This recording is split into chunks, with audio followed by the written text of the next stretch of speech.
Transformers number 14. This is consistently month to month an amazing comic. It's probably the best comic page for page, month to month, if you just want a consistently good comic. It's not, oh, this one wasn't that good or whatever. Like, it's pretty much been 9s or 10s. Maybe there was an 8 or something in there out of 10. I'm going to review this using my space system: story, pacing, artistry, characters, enjoyment. Each category gets a score between 0 and 2. 2 is the best. Story, I'm going to give it a 2 out of 2. I love this Starscream wakes up with this G.I. Joe or whatever Cobra vehicle attached to him. Now, if you remember, he was destroyed or whatever last issue, but he's back. You're not going to kill Starscream. It's not like he's going to become king, wear a crown, and then get disintegrated.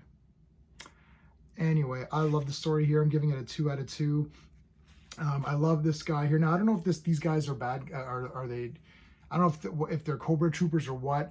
I don't like the merging of G.I. Joe and Transformers. I know I'm in the minority opinion on that one, which is fine. I feel that the Joes get overshadowed by the Transformers because the Transformers are clearly cooler. I mean, come on. I love G.I. Joe, but the Transformers, really? Anyway, Starscream and this guy are having a great little battle here, and he's like, I can control you and I can do whatever. And you know Starscream's going to get the upper hand, and the way it happens is done beautifully. You got Astro Train here, you saw on the cover. He comes, a couple of other guys come as well, some of the Combiner guys. Yeah, this was just awesome. They're all with Starscream. I love Starscream. I've always loved him. He's just such a great character. And this was a really well done story. For the pacing, I'm going to give it a 1.5 out of 2. I would have liked to have seen more battling, more action. It's a small gripe. I mean, I don't know what to tell you. It's just a personal thing. I always want there to be some sort of like fighting going on, which there really wasn't. This was more story driven, but it was still really good. I was not bored at all. And the stuff with this was a character piece, and everything with Starscream and the guys were great. So I definitely loved that part of it. I'm going to give the art, I think I'm going to give it a 2 out of 2. You know what? No, I'll give it a 1.5. I really do like the art, but sometimes it's just weird to me. It's just weird sometimes. I really like the IDW art and Transformers. I thought that was very cool. This is still really nice, good colors and all that stuff, and it's still awesome. So I'm giving it 1.5. It's still damn good, you know, but just, you know, just short of perfect for me. But yeah, still really damn good.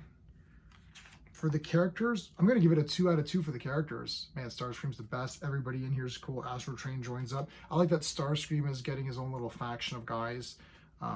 They're saying that Soundwave has just kind of went insane now. He's trying to take over everything or whatever. Shockwave is gone. Megatron hasn't been seen, at least not in this comic. He's been seen in other comics. And I'm not reading Void Rivals, and I'm not reading any of the G.I. Joe stuff. I did buy G.I. Joe number 1, but I didn't read it. I just bought it for collector purposes. I prefer the Larry Hama G.I. Joe storyline, comic book, I mean, and storyline. So yeah, but the characters here were amazing. I think the enjoyment factor, I'm giving it a 2 out of 2, man. I love this comic. It's consistently good. I'm giving this a 9 out of 10. I mean, you could give it a 10 out of 10 if you want to, just to give it a 10, right? Like, no one's going to complain if you say it's a 10. But yeah, just Transformers, one of the best, if not the best comic that is coming out, consistently good. You know why it's good? Because our buddy here, Kirkman, who's the Walking Dead fellow, he doesn't need money. He can make whatever he wants. There's about 75 Walking Dead shows now, and each one has about 14 seasons. And he gets about 10 grand per minute of show. So he doesn't need any money. He doesn't need to make this good or bad. He doesn't need to make Transformers.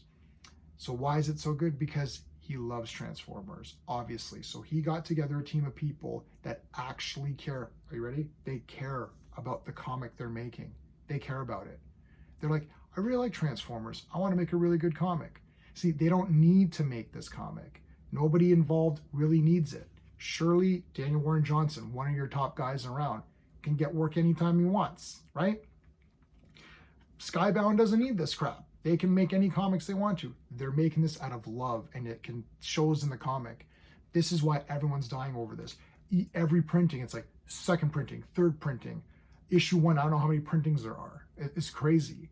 Well, because you got a group of people that want to deliver a good comic book, and they're doing it consistently, not just 3 times a year because they feel like it, not just one every year, every month.